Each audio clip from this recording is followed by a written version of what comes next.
Hello everyone, मैं नीलम तिवारी आप सभी का मैग्नेट ब्रेन्स में बहुत बहुत स्वागत करती हूँ। मैग्नेट ब्रेन्स एक ऐसा चैनल है जहाँ पर आपको किंडरगार्टन से लेके 12th क्लास तक के सारे वीडियोस बिल्कुल फ्री अवेलेबल करवाए जाते हैं।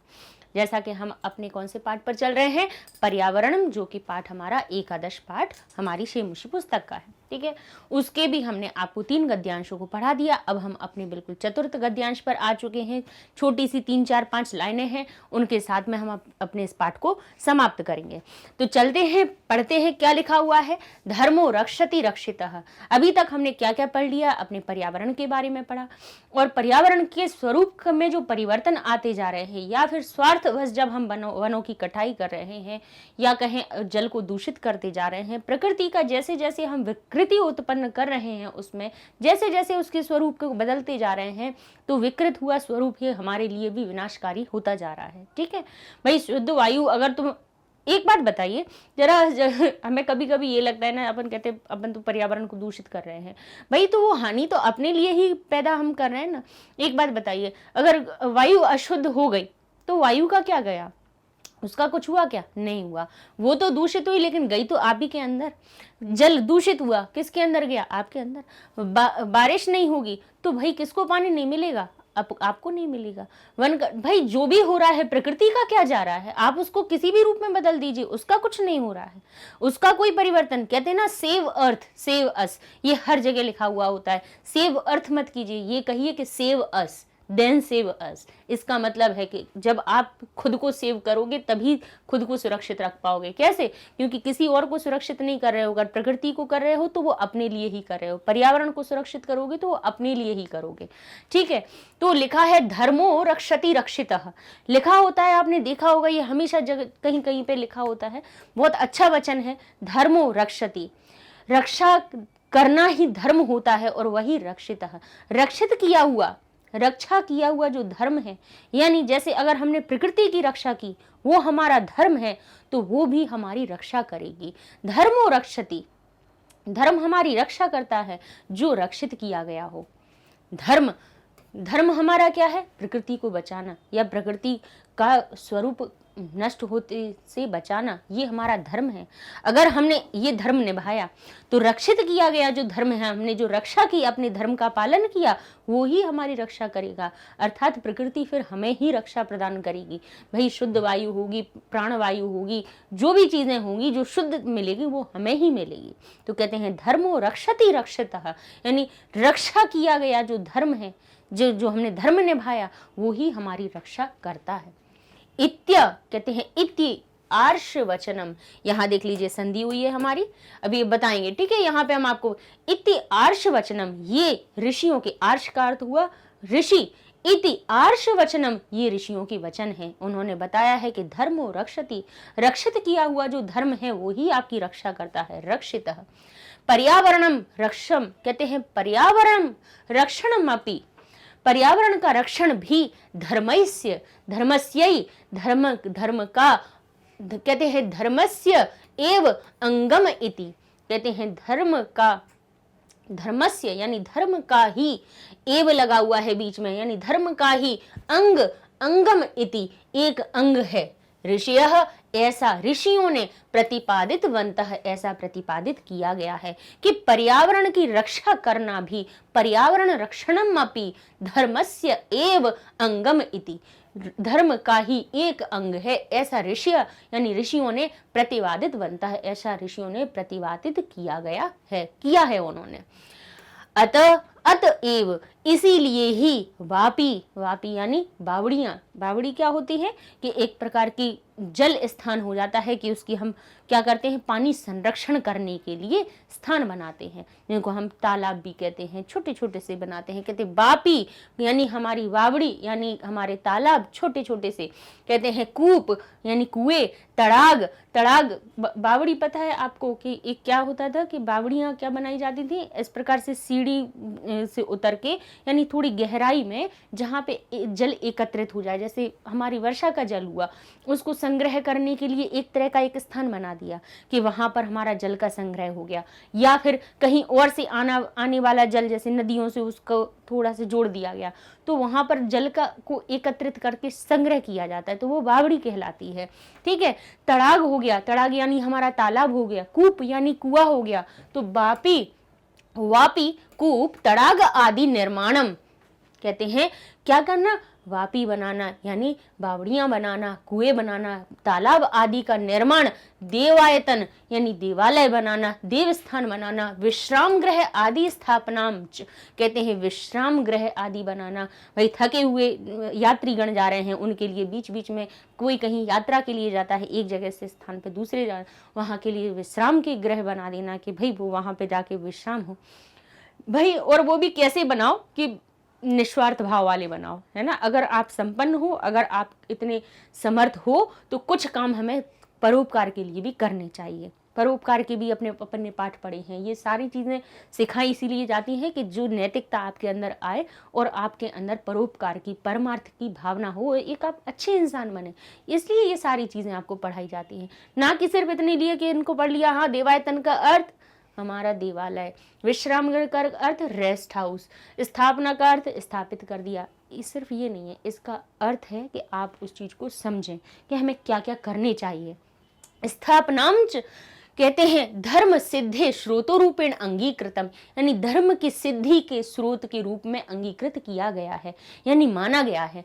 किनका? धर्म की सिद्धि का, धर्म का ही कहते हैं धर्म सिद्धि के साधन, या कहें कि धर्म अगर कहते हैं ना कि जो धर्म को जातियों पे बांटा गया है वो धर्म नहीं होता है।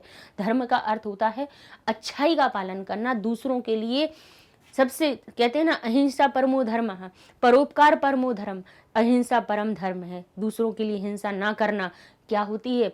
सबसे बड़ा धर्म कहते हैं। परोपकार, दूसरों के लिए उपकार करना सबसे बड़ा धर्म होता है। ये धर्म कहलाते हैं, ना कि जो सिर्फ जातिगत धर्म बना दिए हैं वो धर्म नहीं है। धर्म है तो केवल एक अच्छाई, है ना। तो क्या करते हैं कि धर्म सिद्धि स्रोत रूपेण, कि धर्म सिद्धि के स्रोत के रूप में ही अंगीकृत किए गए हैं। ये धर्म ही तो है कि दूसरों के लिए कुएं बनवा देना, कुएं का, तालाब का निर्माण करवा देना। तो भाई जहाँ पे जल एकत्र होगा तो कितने ही लोग जो वो चीज़ें नहीं कर सकते हैं, जगह जगह से उनके लिए पानी नहीं आ सकता है, तो उनसे वो चीज़ प्राप्त कर पाए। तो ये किसके माने गए हैं, किसके अंग माने गए हैं? ये सभी अंग माने गए हैं किसके रूप के? धर्म सिद्धि के ही रूप माने गए हैं। ठीक है, अब यहाँ पे देखते हैं, अपन आगे बढ़े उससे पहले हम संधि और बता दें कहाँ कहाँ पे क्या आई है। ये लिखा है इति, और लिखा है आर्ष, और लिखा हुआ है वचनम।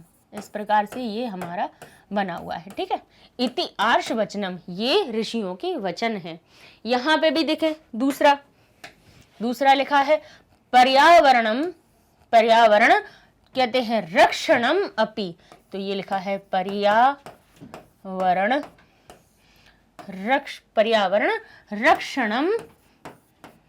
रक्षणम अपि। ठीक है, इन 3 शब्दों से मिला है। यहाँ पे ये भी मिला है किससे? धर्मस्यैवांगमिति लिखा हुआ है। ये किससे मिलके बना हुआ है? धर्म, फिर इसमें लिखा है धर्मस्य, फिर जुड़ा हुआ है इसमें एव, यानी धर्म का ही कहते हैं। ये वा लगा है, किससे बना? व में छुपा हुआ अ, और अंग कहते हैं अंगम, यानी अंग ही है, इति यानी धर्म का ही अंग है। ठीक है, ऐसा प्रतिपादित किया गया है। किन्ने? अपने ऋषियों ने ऋषि शब्द का हमारा बहुवचन रूप बना है ऋषयः। ठीक है, तो ये धर्मस्यैव वांगमिति जो लिखा हुआ है किससे बना है? धर्मस्य एव अंगम इति, धर्म का ही एक अंग है। ठीक है, आगे देखते हैं। लिखा है वापी कूप तड़ाग आदि, यहाँ पे भी लिखा है तड़ाग आदि शब्द इसमें बीच में छूट गया है, या उन्होंने संधि कर दी है, छूटा तो नहीं है, उसी में संधि कौन सी? तड़ाग और आदि शब्द की संधि की, तो वो बन गया अ और आ का मेल हुआ, दीर्घ संधि बन गई, तो तड़ागादि लिख दिया सीधा। ठीक है, तड़ागादि। और कहाँ पर हुई है हमारी संधि देख लेते हैं बस। हाँ, यहाँ पे भी यहाँ पे ग्रहादि शब्द लिखा हुआ है, तो ये भी यहाँ पे भी आ शब्द उसी में बन गया। कहाँ पे? विश्राम ग्रह और आदि। ठीक है, तो ये हमारे जहां पे बीच में ऐसे आदि दी शब्द का, दी का अकेला क्या होता है? ग्रह का क्या अर्थ होता है? नहीं, ग्रहादि कैसे बना? ग्रह और आदि शब्द से ग्रहादि बन गया। ठीक है, तो ये जहां पे अपनी संधि आई है, हम क्यों आपको संधि बता देते हैं, भले आए या ना आए, कोई हमें फर्क नहीं पड़ता, इसलिए बताते हैं कि अगर आप इसको खुद से पढ़ने के लिए आप बैठे और जब इसका अर्थ देखेंगे तो आप कैसे देखेंगे कि धर्म तो ठीक है, शैव क्या क्या अर्थ होता है, वांग का क्या होता है, मिति का क्या, अर्थ कुछ और बन जाएगा। तो भाई जब हम इसको तोड़ के बता देंगे तो आप उसका सही सटीक अर्थ निकाल पाओगे, भाई इसका ये अर्थ निकल रहा है। ठीक है, यहाँ पर भी देखेंगे या फिर स्थापनाम च, स्थापनाम लिखा हुआ है, स्थापनांच लिख दिया, वो कौन सी संधि हमारी हुई है? अनुनासिक संधि हुई है। स्थापनम च। ठीक है, स्थापनम च, तो यहाँ पे ये जो च आ रहा था, तो ये जो म था वो इसी के पंचम वर्ण में बदल गया, तो ये स्थापनम च हो गया। ठीक है, इस प्रकार से ये हमारी इधर संधि हो गई। अब क्या लिखा हुआ है और हमें क्या करना चाहिए? अंत चलते हैं, अंत की 2 लाइनें रह गई हैं। कुक्कुर, कुक्कुर किसको कहता है? कुत्ते को कहा जाता है हमारा कुक्कुर यानी कुत्ते। सूकर, सूकर किसको क्या कहा जाता है? सुअर को। सर्प, सर्प यानी सांप। नकुलादि, नकुलादि में भी नकुल आदि, नकुलादि किससे मिलकर बना है? नकुल और आदि। नकुल किसको कहा जाता है? नेवले को, है ना, नेवल सांप होता है, नेवला होता है, कुकुर होते हैं, सूकर होते हैं। ये जो स्थल चरा, स्थल पर चर, चर यानी रहने वाले, विचरण करने वाले, है ना, स्थल चर यानी ये स्थल, आदि स्थल चर यानी जमीन पर या भूमि पर रहने वाले, है ना, जो हम पढ़ते हैं। क्या कहते हैं इनको? अपना जो वाटर एनिमल, लैंड एनिमल, ये सब चीजें कहते हैं ना, लैंड एनिमल यानी स्थल चराह। ठीक है, तो कुक्कुर, सूकर, सर्प, नकुल आदि स्थल चरा, मत्स्य यानी मछलियां, कच्छप यानी कछुए, मकर प्रभृत्य यानी मगर आदि, जलचराश्च, यहाँ पे भी जलचराश्च में भी संधि हुई है, जलचराह, जलचराह। जहां पे श और च मिल जाए समझ लीजिएगा यहाँ पे विसर्ग हमारा श में परिवर्तित हुआ है निश्चित ही। ठीक है, जलचराह च यानी जलचराह और जलचर भी अपि यानी भी रक्षणीय, रक्षा करने योग्य हैं। क्योंकि यतः, फिर से लिख दिया, क्योंकि यतः ते, क्योंकि वे स्थल मलानाम, क्योंकि वे स्थल में यानी भूमि पर, क्या भूमि के क्या कहते हैं? स्थल मलानाम, यानी जहां पर जिन स्थलों में वो रहते हैं उनकी गंदगी को क्या करते हैं? अपहारिणश्च यानी और क्या करते हैं? ते स्थल मलानाम अपहारिणश्च यानी अपहरण करते हैं, उनका अपहरण करते हैं यानी उनको हटाते हैं, दूर करते हैं। किसको करते हैं? स्थल पर, यानी जिस स्थल पर जल पे रहते हैं, स्थल में रहते हैं, वायु जहां पर भी रहते हैं। ये तो स्थलचर और जलचर की बात बताई गई है, यानी जल में रहने वाले जो जंतु हैं उनकी रक्षा हमें करनी चाहिए। क्यों करनी चाहिए? क्योंकि वो जल में होने वाली जो गंदगियां होती हैं उनको खत्म करते हैं। स्थल पर रहने वाले जो कुत्ते होते हैं, सर्प होते हैं, नेवले होते हैं, ये जो स्थलचर होते हैं, ये भी क्या करते हैं? कहते हैं ये सभी क्या करते हैं? स्थल की जो मलानाम होती है, गंदगी को क्या करते हैं? मलिनता को दूर करते हैं। प्रकृति रक्षया, प्रकृति की रक्षा ही कहते हैं, प्रकृति की रक्षा से ही क्या? लोक रक्षा यानी लोगों की, हमारे संसार की रक्षा संभवती। इति अत्र नास्ति संशयः है, इत्यत्र में लगा हुआ है हमारा इति, फिर बना है अत्र और ना अस्ति में न और अस्ति बना हुआ है। ठीक है, नास्ति न अस्ति से मिलकर बना, इत्यत्र इति और अत्र से मिलकर बना है। ठीक है, यानी संभवती प्रकृति रक्षा, रक्षया तृतीया विभक्ति लगी है प्रकृति शब्द में, प्रकृति रक्षा बड़े आ की मात्रा आ गई, तृतीया विभक्ति में लता शब्द लतया बन जाता है, तो प्रकृति रक्षा बन गया प्रकृति रक्षया, यानी प्रकृति की रक्षा के द्वारा ही ही शब्द यहाँ से अर्थ आ रहा है ही, लोक रक्षा यानी हमारे किसकी, संसार की, लोक किसको कहा जाता है, संसार की रक्षा, संभवती संभावित है, संभव तभी है, इत्यत्र इसमें, यहाँ पर न अस्ति संशयः कोई संशय नहीं है, इसमें यहाँ इस बात में कोई संशय नहीं है, इत्यत्र यानी इसमें कोई संशय नहीं है कि प्रकृति की रक्षा के द्वारा ही हमारे जीवन की रक्षा या संसार की रक्षा संभव है। सोच के देखिएगा इसके बारे में, ये नहीं सोचिएगा कि केवल हमने पाठ पढ़ा, इस जो हमारा टॉपिक है ये कहीं या जो प्रकरण है ये जो आपके लिए बताया गया है उसके बारे में एक इस चीज़ से भी हट के सोचना कि हम इसको सिर्फ लेसन की तरह पढ़ रहे हैं, ये ना सोच के ये सोचना कि हम पर्यावरण के लिए कुछ तो करें, प्रकृति की रक्षा के लिए कुछ करें, ना कुछ कर पाओ तो एक पेड़ ज़रूर लगा दो, एक अपनी तरफ से बस ये सोचो कि एक वृक्ष हमने लगा दिया, बस थोड़ा एक एक कदम सभी उठाएंगे तभी आगे हर चीज़ संभव हो पाएगी। ठीक है, तो चलते हैं आगे। शब्दार्थ, रक्षित यानी रक्षा किया गया, रक्षिति रक्षति रक्षा करता है, रक्षितः कहते हैं ना, रक्षितः यानी रक्षा किया गया, और रक्षति बन गया तो वही हो गया रक्षा करता है, रक्षा किया, रक्ष धर्मो यानी धर्म, रक्षति रक्षितः जो रक्षित किया गया धर्म है वो हमारी रक्षा करता है। आर्ष वचन यानी ऋषियों के वचन, प्रतिपादित वंता यानी प्रतिपादित किए गए हैं, वापी यानी वावड़ी, कूप कुएं, तड़ाग तालाब, देवायतन यानी मंदिर, देवों के आलय, ठीक है, विश्राम गृह आदि स्थापना, विश्राम गृह आदि बनवाना, संशय यानी संदेह, ये इसके धर्म सिद्धि धर्म की सिद्धि के लिए, अंगीकृतम यानी अंग माने गए हैं, अंगीकृतम किए गए हैं यानी अंग माने गए हैं उनके, कुक्कुर यानी कुत्ता, नकुल किसको कहा जाता है, नेवला को, सर्प सपने होगा ये, सर्प सांप, स्थलचर पृथ्वी पर रहने वाले जीव, शूकर यानी सुअर, मत्स्य यानी मछली, कच्छप कछुआ, मकर मगरमच्छ। ठीक है, और देख लेते हैं, जलचर यानी पानी में रहने वाले जीव, स्थलानाम अनेप कहते हैं, अपनोदिम यानी कहते हैं स्थल के मल को क्या करते हैं, अपनोदिन तो नहीं लिखा है, इसका हमें गलत ही लिख रहा है यहाँ पे, तो अपहारण से लिखा हुआ है, यानी स्थलचर की गंदगी को या मलिन को अपहारण करते हैं, यानी क्या करते हैं, हटाते हैं उसको। ठीक है, तो इसको सही कर लीजिएगा, इसका अर्थ है पृथ्वी की गंदगी को दूर करते हैं, अपहारिण लिखा हुआ है। संभवती यानी संभव है। ठीक है, अच्छा कैसा बोले धर्म कैसे, अब रुक जाइए, यहाँ पे फिर से ये थोड़ी सी ये गलती लिखी हुई है कि जो रक्षित शब्द है, रक्षित यानी रक्षा किया गया, वो और वो विशेष क्या है उसका, धर्म, धर्म की विशेषता बताई गई है रक्षित, कि कैसा धर्म, रक्षित किया गया, जिसकी आप रक्षा करें ऐसा धर्म।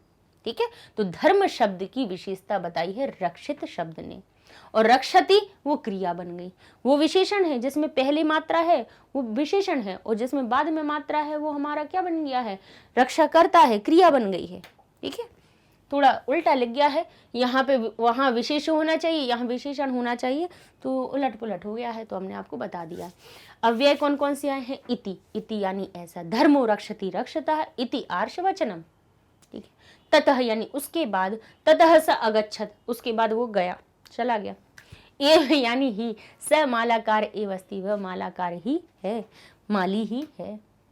पर्याय देख लीजिए, आर्ष किसको कहा जाता है, ऋषियों को, आर्षः ऋषयः एक ही बात है। प्रतिपादितवंता यानी कहा है, प्रतिपादित किया गया है, कथित, देवायतन देवालय मंदिरम, तड़ाग सरोवरम, कुक्कुर स्वान, कुक्कुर को और क्या कहते हैं, स्वान भी कहते हैं, सर्पः भुजंग, मत्स्य मीनः, स्थल मलान अपनोदिम, तो क्या हो गया, भूमि मलान मलाप सारिणम, अपसारिणम, भूमि मल अपसारिणः, भूमि के मल का अपसारण करते हैं। ये बार बार शब्द जो आ रहा है इसको देख लीजिएगा, अपनोदिनः तो नहीं होगा, अपहरणिनः वो सही है। अंगीकृतम यानी स्वीकृतम, धर्म यानी अधर्म, रक्षितः यानी चलिए अब ये होगा कौन से हमारे विलोम पद आ गए, पर्याय नहीं है, धर्म का उल्टा अधर्म, रक्षितः अरक्षिता। देखिए ज्यादातर इनमें सब में पता है क्या हुआ है, सभी में आपके अ उपसर्ग लगाने से विलोम बन गए, धर्म का अ लगा दिया अधर्म, रक्षितः अरक्षितः हो गया, अंगीकृतम में अनंगीकृतम हो गया, अन अंगीकृतम, अन इसमें उपसर्ग लग गया तो अन अंगीकृतम बन गया। जलचरा स्थलचरा, जलचर जल में रहने वाले, स्थल में रहने वाले। रक्षणीय अरक्षणीय, संभवती असंभवती, संशय अशंशय, सब में आ लगा दिया, बस हमारा क्या बन गया, विलोम पद बन गया। इस प्रकार से ये हमारे पाठ की होती है समाप्ति, और पाठ को हमने पढ़ लिया है, और इसको पढ़ने के साथ साथ में सारी चीज़ें भी अपन ने छोटी छोटी बता दी। हमें देखो एग्ज़ाम देना है, पास होना है, ये तो हमारा है ही, लेकिन हर एक पाठ को जो हम समझाते हैं उसके मेन जो उसका जो उद्देश्य है, कहते हैं ना मोरल जो होता है, वो ज़रूर समझ लीजिए कीजिए कि भाई इसका कोई मतलब निकल रहा हो, तभी तो ये हमें पढ़ाया जा रहा है। शिक्षा का मतलब सिर्फ हमें इतना ही नहीं करना है कि हमें लिखना, पास होना और आगे बढ़ गए। हम जो पढ़ें उसको समझें कि ये हमें पढ़ाया क्यों गया, इसका कोई एम तो होगा, कोई उद्देश्य तो होगा। उस उद्देश्य को जरूर हमेशा पकड़ के चलना। केवल अकेले संस्कृत की बात नहीं कर रहे हैं, हर एक चीज़ को जो पढ़ो उसको समझना ज़रूर उसको, ठीक है। चलिए वेबसाइट के बारे में बता देते हैं आपको कि आप हमारे वीडियोस को कहाँ पे हमारी वेबसाइट पे भी ढूंढ सकते हैं, कैसे आसानी से मिल जाएंगे, टॉपिक नहीं छूटेंगे। इसलिए अब वेबसाइट पे एक बार जाके सर्च करना, गूगल पे लिखना magnetbrains.com, इंटर करेंगे, आपके सामने पेज ओपन हो जाता है। इसको थोड़ा सा ऊपर करेंगे तो आपके सामने दिखेंगे क्लासेस, ठीक है। उनमें से आपको जो क्लास देखनी है वो कीजिए आप सिलेक्ट। जैसे आपने क्लास 9th सिलेक्ट की तो आपके सामने क्लास 9th के सारे सब्जेक्ट्स आ जाएंगे। 10th करते तो 10th के सब्जेक्ट दिखने लगते। तो मान लीजिए क्लास 9th के दिख रहे हैं ये सभी, हमने जैसे संस्कृत को खोला तो हमारे सामने संस्कृत का पेज ओपन हो गया। और दूसरे सब्जेक्ट का करते, साइंस का करते तो वो हो जाता, मैथ्स का करते तो वो हो जाता। यहाँ पे सबसे अच्छी बात क्या है, यहाँ पे चैप्टर वाइज वीडियोस मिल जाएंगे आपको। हर एक चैप्टर में कौन कौन से टॉपिक कवर हुए हैं वो सब यहाँ पे मिलेंगे। जैसे फर्स्ट चैप्टर में 16 लेक्चर्स हैं, 16 टॉपिक कवर किए गए हैं, तो आप उसको क्लिक करेंगे तो आप जो भी टॉपिक आप क्लिक करेंगे, जैसे आपने स्वर संधि, जैसे संधि है, संधि में आपने दीर्घ स्वर संधि को क्लिक किया तो आपके सामने दीर्घ स्वर संधि का वीडियो ओपन हो जाएगा। बस प्ले कीजिए, देख लीजिए, नेक्स्ट में जाके अगला वीडियो भी तुरंत यहीं से देख सकते हैं, बार बार लिस्ट पे भी जाने की ज़रूरत नहीं है। और नहीं तो दूसरा कोई टॉपिक समझना है तो क्रॉस करके फिर से अपनी मेन लिस्ट पे आ जाइए। यहीं से ही आप ये जो कोर्सेज है इसका बटन क्लिक करके आप किसी दूसरे क्लास में भी सीधे पहुंच सकते हो। कैसे, इसको क्लिक करेंगे, यहाँ देखेंगे क्लास, यहाँ देखेंगे सब्जेक्ट, क्लास सिलेक्ट कीजिए, सब्जेक्ट सिलेक्ट कीजिए और अपना टॉपिक मिल जाएगा इस तरह से चैप्टर वाइज में, ठीक है। समझदार हैं बच्चे? हाँ समझ करेंगे ऐसा, है ना। अब की बार YouTube पे बहुत ज़्यादा परेशान नहीं होंगे, क्योंकि जिन बच्चों का छूट जाता है फिर बेचारे ढूंढते हैं, नहीं मिल पाते हैं, तो दुख इसलिए होता है कि मेहनत भी की आप लोगों के लिए और वो चीज़ आप तक पहुंच नहीं पाई, ठीक है।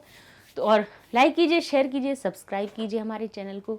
मिलते हैं अपने नेक्स्ट वीडियो में, इसके अभ्यास कार्यों को पूरा करेंगे। तब तक के लिए धन्यवाद।